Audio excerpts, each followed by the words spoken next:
ভাই সবাই আল্লাহর রাস্তায় লাইক করে দেবেন ইনশাআল্লাহ, ভালো লাগবে ইনশাআল্লাহ। আরে ঘরের মুসলমানের ছেলেমেয়েরা বারা তরুণীরা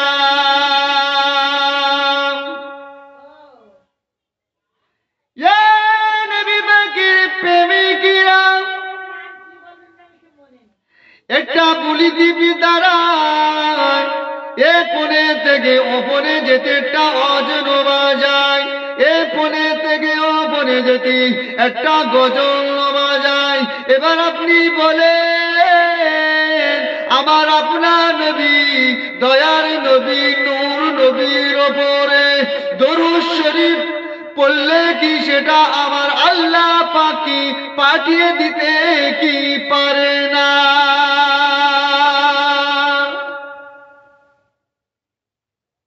বলে পাঠিয়ে দিতে পারেন না আমার আল্লাহ পাক? লাইভ করে দিবেন ইনশাআল্লাহ।